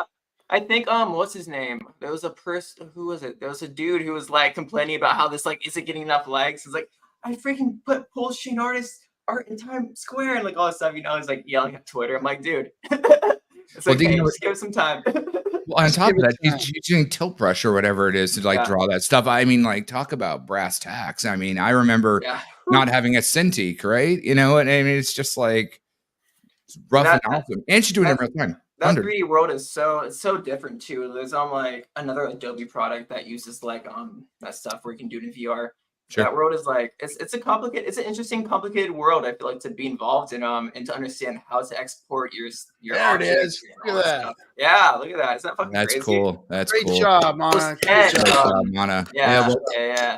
I mean, I've been a huge advocate. Yes. Well, I've been a huge advocate that entertainment is a major strike in how we're going to take over a lot of different things. And that's why before I figured out who you were and all the rest, augmented reality, virtual reality, and NFTs are going to change the way that we consume media, because the art of play as storytellers, creators, 3D artists, we do that natively. I always use the silly thing that nobody accidentally leaves a cup of Starbucks on a set of Game of Thrones. In our world, we have to build it, rig it, light it, put a simulation on it, do all the silly stuff that make sure it's there. It doesn't Yeah, get it's like a step process. Like right now, my workflow, I can name a process of programs that go through that involve around 10 to 12 programs, and I can be like, this is how you get this program to this program to this one to this one to this one, and I could like actually like teach someone like how to get from one program to the 12th program and have a finished product. 100. By the way, Adobe Connector apparently just launched. I was reading it today. That simplifies all the red, just like Substance. Wow. Yeah. I Interesting. mean, there's all right. And then Yeah. now to all the people that are listening, when you're talking about crypto and all the people you're onboarding have giant white eyes, this is what it sounds like when CG artists get together. Yeah, like ooh. All right, so not to break up your little CG Oh, yeah. party. Oh here. no, Yeah, we're having a little, yeah. we'll have a chat fest later. Don't worry, I've We're having a collected all bromance over art. CG bromance. We've got Richard tweeted something. I want to chat about it a little Oh, bit. yeah, Maybe I'll bring it up. ask you about this, Kool-Aid. He says PulseChain, PulseX, Hex, and the Block Explorer are all software you download and run yourself. This is convenient because you're less affected when hosts or IPFS gateways go down and have problems. The rest of cryptocurrency is playing catch up. So are you guys implementing these tools also into the things that you guys are building? Oh yeah, the IPFS side and all the rest of that 100. Right now, since we're in building strike, we are working through that process, but that's always been the core component that we will have a centralized, hosted front end, but then we'll also have an IPFS based front end.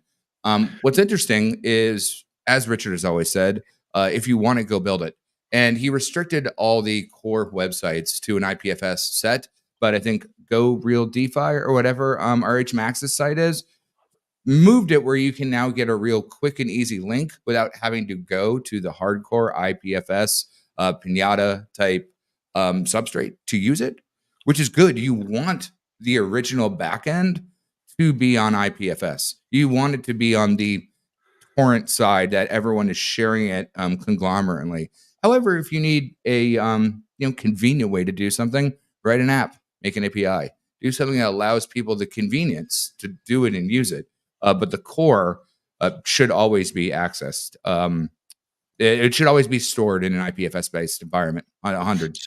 So let me break that down, and you correct me if I'm wrong in any of my dumbing of this, right? Because there's people in here that don't even understand any of the acronyms that you just said, and I understand enough to make me dangerous. So basically, what has happened here is, and everybody was pissed off about it, 3, 4, 5 months ago when it happened. Richard took all the front end websites to stake and monitor PulseChain and all of these things, the PulseX DEX itself, took all these things off of the web, because the web is operated by server farms out there that belong to Amazon and Intel and all of these other big companies that could possibly turn them off, turn them down and say, no, we don't want crypto out here. So there's a centralization of the internet. But IPFS, the acronym, I don't know what it stands for, nor do I care, really is a decentralized platform for people to operate on the internet. So basically your website is not being throttled or gatekept by anybody, because it's on like a decentralized set of servers out there in the world. And that's how you can download all of the links, I guess you can call them. Richard says you're downloading the software onto your computer. I don't know exactly how that works, but you do both. You can explain that. Yeah, so it's the acronym is Interplanetary File System.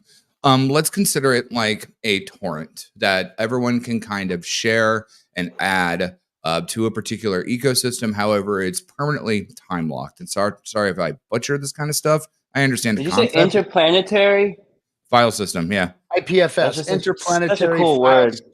Yeah, well, Cool I word. mean, Continue. it's what is it? Daft Punk, like intergalactic, planetary, intergalactic. To go back in the day to any of you younger folks, but word liked by young folks and old folks. That's right. Yeah. So interplanetary file system, and what it is you are hard locking a particular amount of data in a hash that goes. So basically, what built the software that builds the website itself, now you download it onto your computer. Well, you can do both. You can run it through someone else's network, or you can download it and now have it let's just call it cached, for lack of a better word. Gotcha. Some of them actually, other people will correct me. That's hilarious. But let's just say you pre-cache it by downloading the software, or you can run it through someone else's connection. Now, there are, let's call it fees that the person who's pushing that stuff up there have to, pay the meter, if you will, just to make sure that it's still updated, accurate, and let's just say it fresh and clean. That it's propagated uniquely and updated. But basically, it's a more decentralized way of using the internet. It's 100%. What it is it makes it where it can't be scrubbed. It will permanently exist. You can update it by updating the hash of that particular submission. And again, you have a particular amount of, let's just say, impressions that you get without topping off the meter. But that makes sense, right? Economic value goes into everything. I think that a lot of crypto people kind of went off on a tear that do not profit from the work of others means that there's no economic energy required to do anything. No, go ahead. So can I ask you smart people to do something though? As this stuff becomes more and more difficult and more complicated, can you try and simplify it? Can you make this stuff a little easier for everybody? It's one thing to have the barrier of onboarding to get people through Coinbase, Gemini, OX Coast, whatever it is, to KYC, to AML, to get them in, to get them a MetaMask wallet, to get them a Ravi wallet, to get them whatever internet money wallet, whatever it takes them to get over there, to move that value over to this chain. And let's talk about chains, and let's switch chains, and let's turn you into the PulseChain. And then let me show you how to offboard too. How do I get my money out? Well, now we got to go in reverse. And so on top of that barrier, can we make this IPFS thing and this caching system simplified too? I mean, I know it's necessary, but we've got to figure out a way to simplify all this stuff. So while you smart motherfuckers are doing what you're doing, could you please try and simplify it? Well, here's the real question for you, Cap. Like I just mentioned, Dream in the private chat. I haven't talked about animation, rotation, gimbal lock, and all the rest of that. If you're not an animator, a tech artist, or a character artist, I just spoke French to you. But to build real intrinsic things, sometimes it takes a lot of complexity. And the difference is like the user experience, right? Here you go. The user experience. I need the controller with the knobs and the fire button. That's what I need. I need to be able to move my guy around and fire. That's it. So there's an old joke. It's an old commercial from Westwood College in Colorado in 2006, and it's like, "Hey guys, I've got a new game that needs testing. Hold on, we're tightening up the graphics in level 3." There's no tighten the graphics button. We don't have a fader that could be like make good. That doesn't work. However, the user experience should be more seamless. And the unfortunate thing is, like, let's go back to the internet in the 90s. Trumpet Windsock and Netscape was how you got on the internet. AOL made it a little bit easier, but still people didn't really understand the importance of an email and attachment and all the rest of that, right? So when it's hard to get on it, you have an extreme competitive advantage. And again, that's the price you pay for volatility and taking the time to learn the tech. But it's not necessarily about onboarding. It's putting throughput into that makes it easier, or education. Again, that's why I tip of the hat to you and the tour. You're getting out there and shaking hands with real people, being like, look, this is why it's important. And we're going to help you while we're in town for the day. And hopefully you're going to meet some people that you can reach out to and learn, because that knowledge is the most expensive token. And theoretically, it's the hardest to acquire because you had to learn it yourself. Well, I'm loving diving in. And now that I've become friends with, GIF on top of with you, and I dive into these very deep conversations about all these tokenomics and the things that are going on. And then step back out, take a breath of fresh air, try and explain it to people in dummy terms. So they can understand it. But I really want to communicate with the developers. It's like, guys, let's start thinking about making it simple for everybody to onboard. And yes, these tools, these things are all great, and these concepts are great, and all of these things that we're doing are great, and the decentralization is great. But we've got to make it 2 clicks and somebody's getting something. 3 clicks and they've learned everything they need to learn, and they're done with what they're doing. We need it to be that simple. But let me jump in here real quick and address Mr. Johnson. Mr. Johnson, thank you so much for the $6.99. I appreciate you. Now let me read your comment and answer it. PDI and Atropa are at local highs. So if there is a correction, it is expected. So if there is a correction, it is expected. But when will you acknowledge what is happening here? Are you insinuating that I am not acknowledging these things?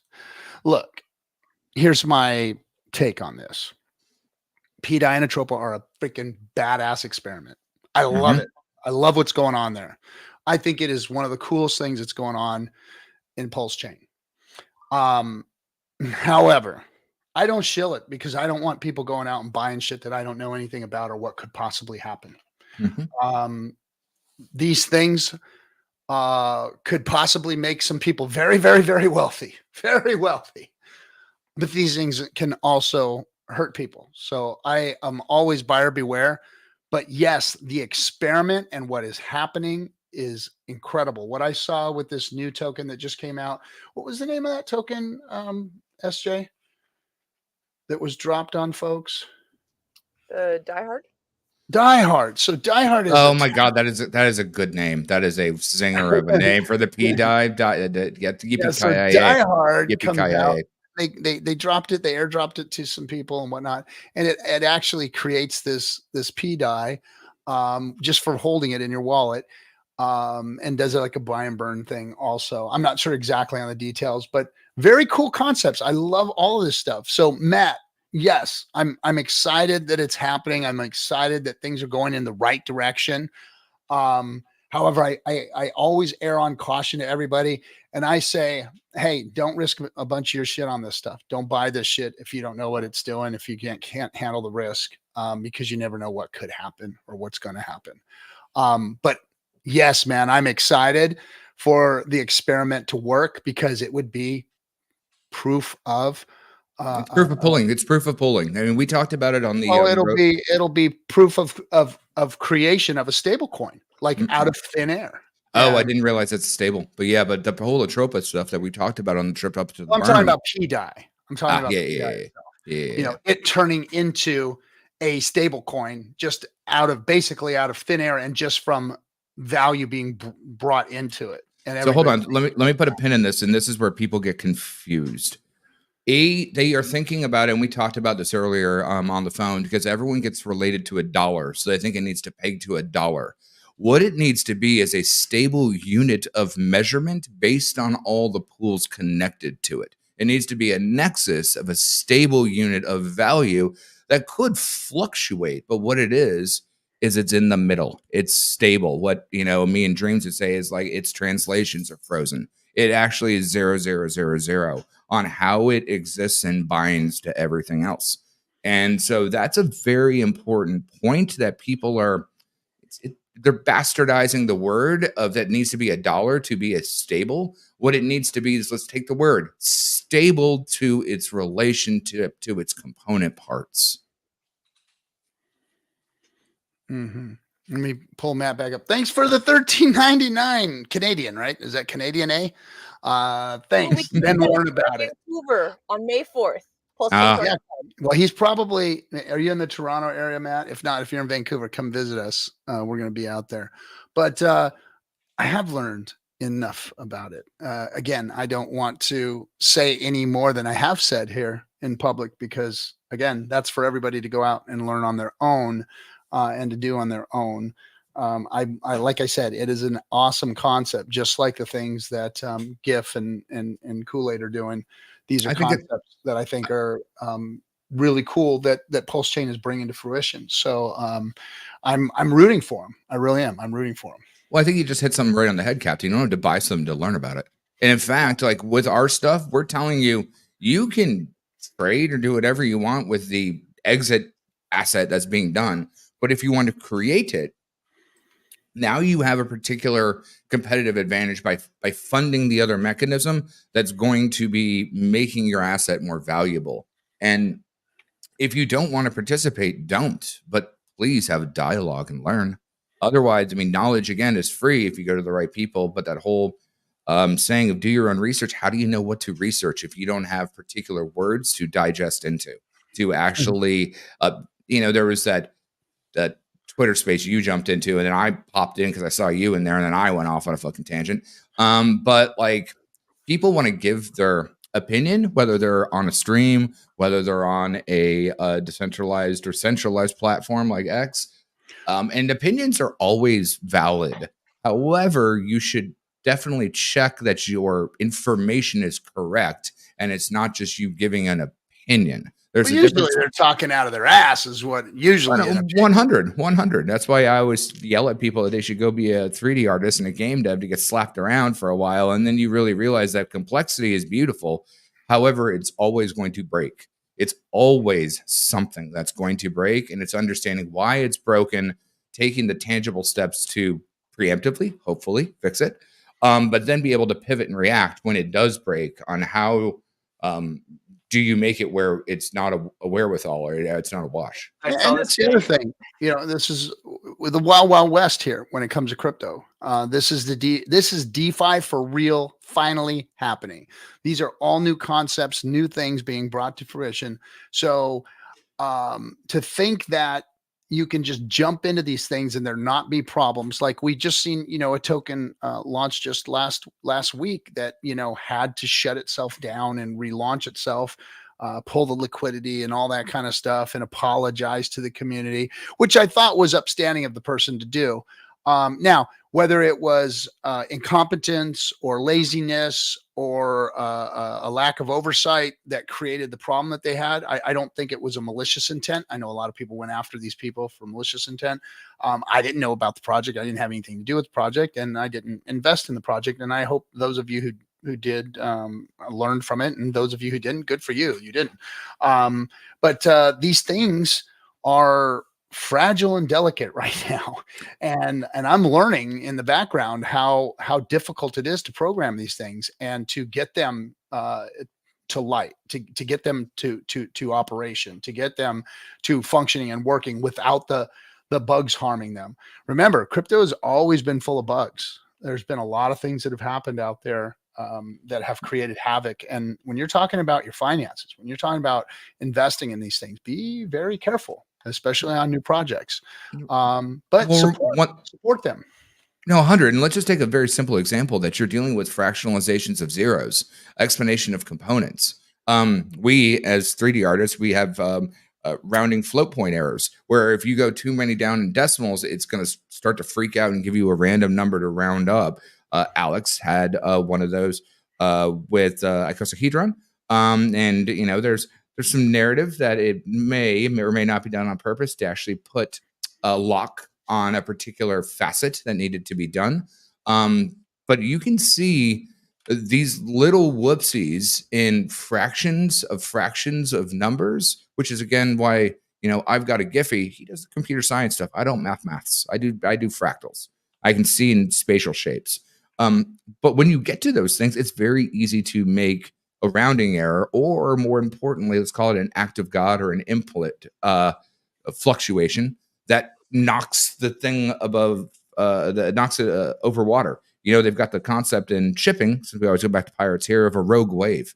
There can always be a rogue wave somewhere that could create havoc if you just happen to be at the wrong place at the wrong time. And with immutable systems, you have to be able to compute and pivot and work around those with hopefully the best intent in mind. That's why character is very important with, as being a founder, you know, to bring your intent into the project that I actually don't know the name. I was just there for the talk last night.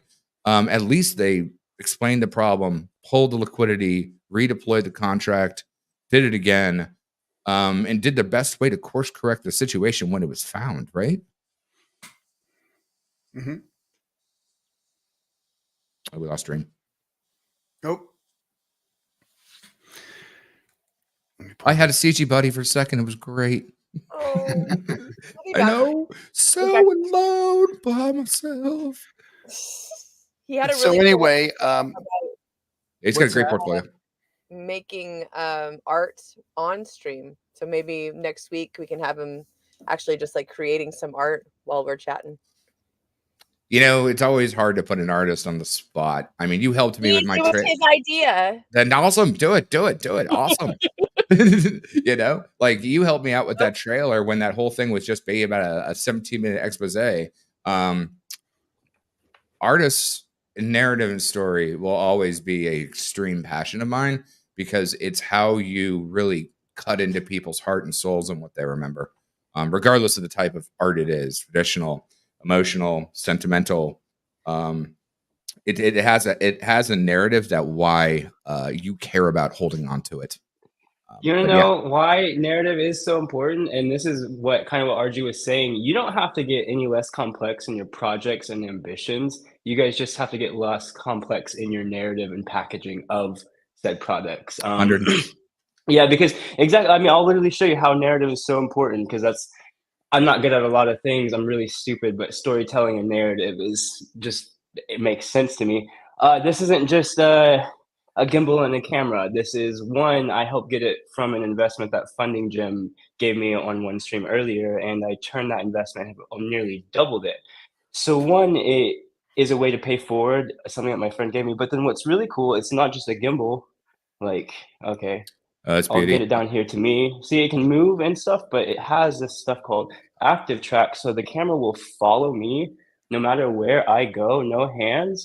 And what I've always wanted is just independence as an artist. So you could just say, oh, this is a gimbal, and somebody's be like, oh, whatever. But then if I go and I translate to other artists, hey, I don't necessarily need a whole crew of people now.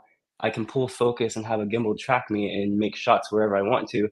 The narrative behind it is so much stronger, and people are like, oh my God, I need that. That's so sick. But if you start explaining them like, oh, this has LiDAR systems in it, and that's how you're going to make the manual cinema lenses pull focus, people are like, what? What? Yeah, so you know, it's the best about LiDAR is because I've never bought a Mac in my life or an iPhone in my life, but I need it for that real-time LiDAR depth mapping for Unreal to project that stuff through. Yeah. So we don't need to know how to set the timing on the race car. We need to know how to drive the race car around the racetrack. That's what we need. Absolutely. Exactly. And we need to know what a gas pedal is, the brake pedal is, steering wheel, and how to shift the damn thing. That's it. You know, all of that stuff, the torque on the heads, head bolts, the settings on the timing, all that. We don't need to know any of that. That's for the engineers to do. We need to put it on the racetrack and go.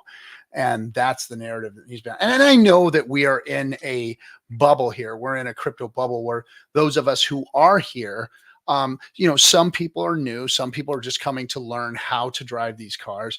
But there are also people here that are trying to develop, that are trying to build on this ecosystem. So we do have to speak to all of it here in these spaces. But we do need to figure out how we are going to deliver these products to the masses so that they can consume them in a manner that's simple. And it's going to be just as easy as Robinhood was for everybody to have, you know, 15-year-old kids with stock markets in their pockets, you know. Well, that's again, guys, like, go ahead, sir. Oh, I was going to just ask, like, I don't know if you take it for granted. Sometimes I do now. Do you guys actually like realize, I mean this humbly because I was one of those people, how low people's financial IQ, let alone tech IQ really is? I remember when somebody told me Hex was a certificate of deposit, I had no idea what a certificate of deposit even was. It took me about 6 months to even know what that was. So I just wonder if you guys, I know you guys are so deep and you've been in your world for years and years, Kool-Aid. Are you able to realize just how more well equipped you are than the average person? Not just that, I know. Well, the thing is, I have a hard time boring it down to some simple components because for me, I'm literally going to the most simple component I can speak due to a lifetime of tech debt or trying to learn. But I didn't have the financial wherewithal until I got here. So all this type of stuff, T-shares, you know, when Wales used to teach about all the stuff, it gave me, to do your own research buzzwords to really start to unlock those components I didn't know existed. But I think that as we're moving more into the next generation of people, they're going to be more in tuned to how tech works to pick it up naturally. So it's going to be easier natively for them to interact with these things, but it's also a trade up, right? Like how many people know how to read a paper map? All these things, you know, go away based on the things that you have. So it's interesting on how all that works. But I do, from my side, cherish the fact of with the knowledge that I have. But I have a hard time explaining it like I'm 5 because I don't remember what that's like, right? And it's like I'm already at this point that all these components make sense to me, and I know their individual names. How do I reference something as like a color or a simple, you know, 3-word, 4-word or ideal? But that's the trick about storytelling. You hit it right on the head. Storytelling, I think, it's really changing the narrative. What is the easy elevator pitch for people to understand? But more importantly, where's the meat and potatoes for them to learn more if they want to? I was actually just touching on something like this in a Telegram chat earlier, because I feel like I'm in a unique position where I've been in and around a lot of this language and vocabulary for 3 years now. However, I am very new to actually playing with and touching a lot of the components within crypto. So for example, I just for the first time ever learned how to do LP and farming. I am just now learning about what it's like to swap coins and what slippage is and how all that works. So I feel like there's hopefully a group of us that are kind of in that similar like learning curve part of it, where we know the language, we've been here for a minute, but we're also like kind of like dipping our toes in the waters of these different kinds of applications of crypto. So my goal, my hope is, you know, when I have time, when I have free time, to be able to come out with tutorials that are, you know, a little bit more for people who are newer and coming into the space without having this, you know, 3 years of knowledge of what the vocabulary is or how any of this works. Because I kind of feel like I'm at that point where I see both sides of it, right? Like I still definitely will and probably, you know, not realize it, use vocabulary that someone may not understand, but at the same time, like I also don't get half of it. So I'm trying to learn from others and then break it down even further, because I see that happening where, you know, we have content creators that have been here for a while that are trying to make tutorials, that are trying to onboard new people, and it's just they're speaking Greek. Like people just don't understand what these words are or how any of this works. No, I 100% agree. And then furthermore from that, even I haven't done a whole bunch of LPing. I try to keep my stuff in stable places that it's, you know, locked in hex or something like that, where I don't have to worry about it, don't have to play with it. And those opportunities are there. I mean, Bob Lagai is another person that's been trying to show people this stuff forever. There's been a whole bunch of people that have been trying to show this stuff forever. But getting your toes in the water is the most important thing, because one thing I just typed in there, and I agree, things need to be easier. But the more easy things get, the more lazy people are, that they don't have to do anything to make it happen. They think that it's just convenient. There should be a level of drive that encourages you to learn a little bit more, but not be so bloody damn confusing that you have to translate it through a Rosetta Stone. There is that ebb and flow of that. I mean, as Kyler knows, through the hero's journey, man, 1,000 faces, all the rest of that, the hero needs to be slacked down 3 different times before the character is even acknowledged that he could win, will win, or has the confidence to win. So if they're immediately given, you know, the golden goose or the golden sword, there's no story to be had. There's no arc. You have to go a little bit down to then go a little bit up, so the bitter and the sweet actually combine into something. What cool? I mean, this is so adjacent. I'll wrap this super quick so we can get back to crypto. But to add value to what you're doing, RG, and just everybody else in general, as you're creating content, and as this space starts to grow and y'all start to want to make more legit ads and not just viral content, I have access now to, like, I have my whole studio here. We have access to the filmmakers and the talent who know exactly what Kool-Aid's talking about, that once we want to start getting these messages out there, I have the narrators, I have the conduits for these big ideas that you have, that they can go through us. And I'm building that up and getting better and better. So just throwing that out there as we start to grow in this space. Yeah. No, 100, like we talked about the other day, also the advantageous of putting real actors in real Unreal in real time. I mean, Like there's so much going on right now that our little band of misfit people have access to that really, I think, is going to change a lot of different things. Thanks again, Matt Johnson, for the $27.99 Canadian, eh? Appreciate it. Appreciate it. Let's see here. We got any questions going on in here? Yeah, this is good. Think of it as kindergarten teaches us how to start to write. That would be beginner's course to get the basics. Yeah, I agree, Robert. We need kindergarten this thing. Folks might only want the knowledge, so they access the basics, of course, for the next level and so on. Okay, everybody, we have been going for 2 hours, and I am ready to shut the show down. Kool-Aid, any last words you want to speak before we? No, just always a pleasure. I mean, go ahead and come to our Telegram. You want to check out Gifford? You can find him on the Twitter or anywhere else you may search that interesting name. Pulsar.win to see what we're trying to build as simulation, not speculation. And as always, fam of Discourse Syndicate and everyone else here. I love all the people on tonight. And as we all do, it's an enjoyable Friday. I don't know if he showed up because we were shutting down and he wants to hang out in the green room for a minute, or if he's jumping on actually to say hello to everybody. But I'm going to bring him up, right? I'm going to bring you up. You shake? Yeah? Okay. Ladies and gentlemen, boys and girls, my partner lives in my basement. You know, Nipples, what's up, buddy? Mention Nipples and well, you had an all-star cast here. I had to be here. Yeah, we've had to say hi to SJ and your mom. I love the name. Your mom. That's right. That's right. So yeah, we had a great conversation about shiny objects, and I've already seeing it on Twitter and everywhere else. Everybody's, oh, Archie, why don't you talk about P-Dye, motherfucker? Well, guys, I'm just letting you know that I am rooting for all these projects, and you don't know what I have in my wallet or when I got them or what I do know, because I don't talk about those things here in my investments. You guys don't know. That's for you to go do. You want to go get involved in these things, you go ahead, but buyer beware.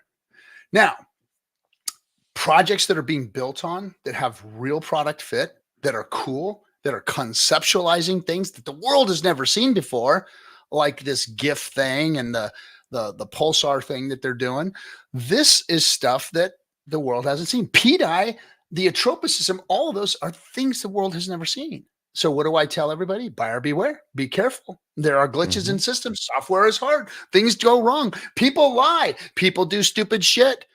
Things are speculated on. Numbers go up and numbers go down. Way, way down, but way, way up. So it's funny when anybody's right or the numbers going up, everybody's doing happy dances and fucking spiking the football in everybody's faces when they said yes and everybody said no.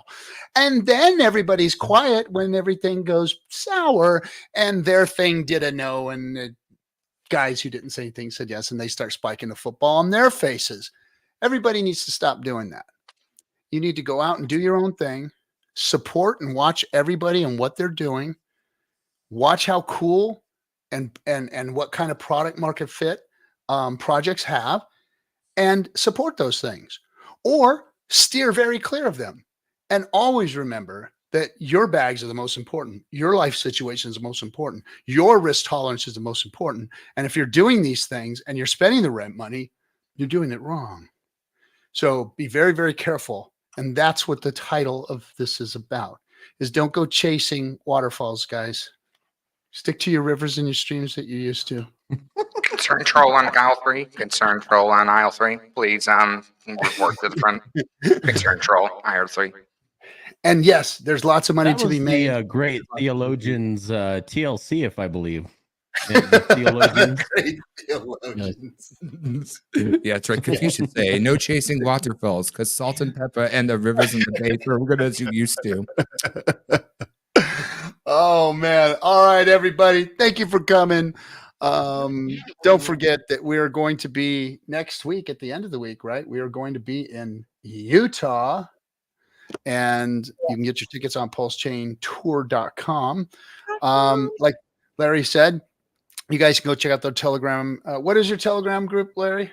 Pulsar.win or Pulsar.win. Yeah, just go to pulsar.win and then the website, and it'll repoint you there, or Pulsar _ That's where they can watch your little gift token thing going on too. Yeah. No, we've got submissions. If you go to the Pulsar pathway on YouTube, yeah, you can see what we uploaded there. But at me if you need something, and more than happy to redirect you to the rooms of the Tele, where we are building simulation, not speculation. Come join us. Is your name actually Larry? Yes, Lawrence Edwards. Dude, I've talked to you for like hours and hours. Sorry. Yeah. Well, go ahead, Larry. No, nothing. Yeah, well, I mean, we always talk super late at night, but yeah, that is the real name. Yeah. And so everybody, Hex Futures, please consider $1 Hexicans. He's not trying to buy a Lambo with your money. He's trying to send postcards out and bring people into the ecosystem. The postcard thing works. Like I said, it helped bring Corey Costa to the table. So we have a literal YouTube streamer that's out there bringing big streamers into the PulseChain ecosystem because of the postcards. So, hey, if you want to support that, go give the guy $1 a month or whatever to go mail out postcards to wealthy areas so that they can understand what Hex is all about. He's not trying to steal your money, I promise you. And I know some of people out there will be saying so, but it's it's literally only $1, less than what you would pay a tip for dinner. And what it is it automatically aggregates it, so that way he can keep buying the product, physical product, actually mailing out the product. Remember, to mail something, it requires postage, right? Economic energy in and product in to do something. So. And thank you, and we'll see you all next week. I think I got anything on Monday, SJ? Yeah.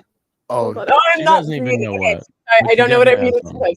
The guest that you were supposed to have on this last Monday should be your guest next Monday, who is he's used to be super into Bitcoin, used to stream, and Axel. His name is Axel. And we met him at the AI conference. The AI conference guy. Yeah. Yes. I used to be in Bitcoin till I got wrecked. Now I'm not in Bitcoin no more because I got no more Bitcoin. He's super excited about PulseChain. He's actually been telling a lot of his friends about the people that he knows that are building things. Cool. He's like, why don't you guys come over to PulseChain? You've already got coins there. So it's going to be, I think, a great discussion. We'll be talking to him on Monday, and then who knows what happens Wednesday. And then we will be on the road and in Utah, in your faces in Utah. Everybody, come hang out in Utah if you're close by. Get your car, come on down. We're going to be hanging out in the Salt Lake City area. It's in a town called Lehigh. I know that area well. I love that place. Anyway, so we'll see you guys in Utah. Have a good one. We'll see you next week.